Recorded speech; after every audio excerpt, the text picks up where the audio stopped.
Thanks for tuning in. Today we're going to talk about how to grow your painting business. I've actually worked with a lot of painters and contractors over the years and helping them grow their business, and I'm going to share some really great tips that I've shared with them to hopefully help you grow your business.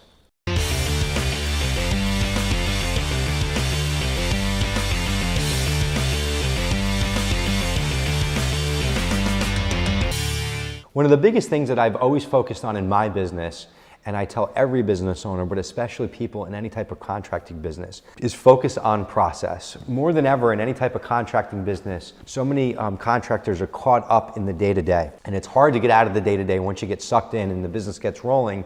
It almost becomes this hamster wheel where you're kind of stuck and can't get out of it. It's super important to put process and people in place in order to grow your business. It's almost impossible to grow your business without hiring good people and having great processes. And what do I mean by processes? Well, there's this awesome book called The E-Myth Revisited by Michael Gerber. I really recommend that you read this book. This book was a game changer for our business. Since reading this book, probably about 8 years ago now, we've been in business for just over 10 years. In 10 years' time, we've grown to almost 100 employees and have a number of different processes and systems in place. And without processes and systems in place, it would not be possible. 8 years ago, I could never imagine having 30 employees, never mind 100 employees, and just thought it would be a giant headache and not possible, but it is. And that wasn't possible without process and people. So what do I mean by that? A lot of times contractors are they're answering the phone, they're scheduling all the appointments, doing all the estimates, scheduling all the estimates, scheduling all the jobs, doing all the jobs, collecting all the money, doing the payroll.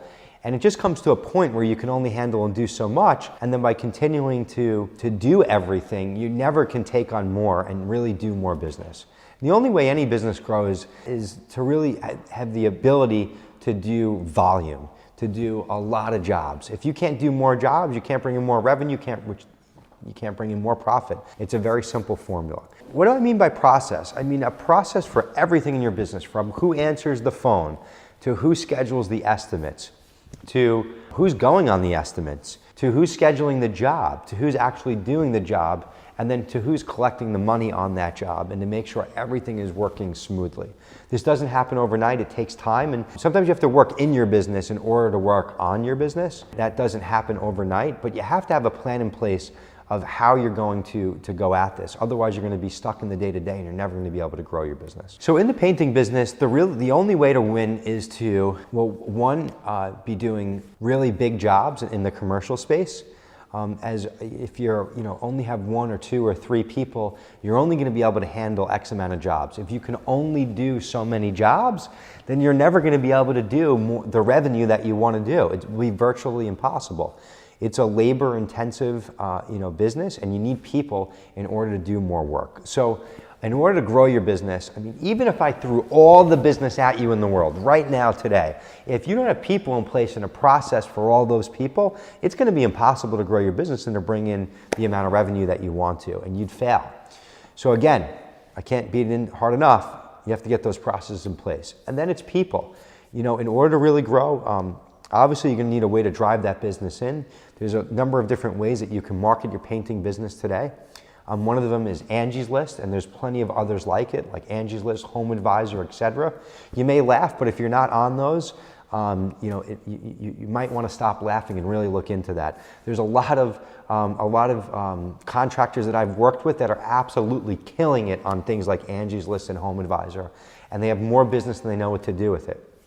But let's just say you have more business than you know what to do with it. It's really going to be important to have a website in place so people can see that you're reputable, getting other customer reviews in place. But more importantly, what are you doing to hire people? You're going to need more people to book more jobs. You're going to have to put a focus on people and in the right areas. So what I mean by that, with processes is you hired a new person now. I said you need to have more people. So now let's say you hire someone. You have to have a process around onboarding someone and training. There needs to be a set process for every person you bring in your business, that they get trained and go through step by step of the way that you do things in your business, the way you interact with customers, the way that you want jobs done, where paintbrushes go back at the end of the day. It may sound silly, but every little thing that happens throughout the day needs to be documented and written out, and there's got to be a process in place for each new hire you brought on, so everything's done in a uniform way. And it's the only real way to win in business. In that book that I recommended, The E-Myth Revisited, it talks about exactly what I mean by mapping out all those processes and creating training manuals and things like that for new hires. If you don't put that stuff in place, you'll be able to hire people and you'll get through the first training or two, the first hire or two, but once you start really having a decent amount of people, if you don't have these things mapped out and in place in these onboarding processes and training processes, it can become a cluster overnight. So in order to hire people, in order to spend money on marketing, another great point I'm going to talk about is you're going to need capital. You can borrow capital a number of different ways: friends and family, a bank, and then there's other specific lenders out there that focus on contractors and painting contractors.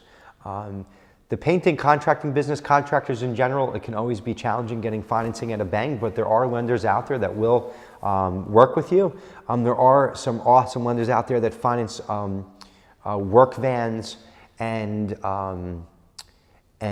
the equipment that you may need. So you don't have to lay all that money out of your cash flow, and you can use the money in your cash flow to continue fueling the operation. Depending where you're at in your business, you may need a small or large amount of money. You may have good or bad credit. Regardless of what the situation may be, there are options out there for you. But if you're really going to grow your business, you're going to need capital to do so. You can still grow your business without capital, but it's just going to take that much longer. Using financing in the right way can really help grow your business at a much rapid pace and get you to where you want to go a lot quicker. Over the years, we've been able to help business owners across the country obtain $1 billion in financing. We've helped tens of thousands of business owners obtain capital for their business and thousands of contractors. I'd love to be able to help you grow your business. If you're interested in learning more, please check out the link below. Thanks for tuning in, and we'll talk soon. Take care.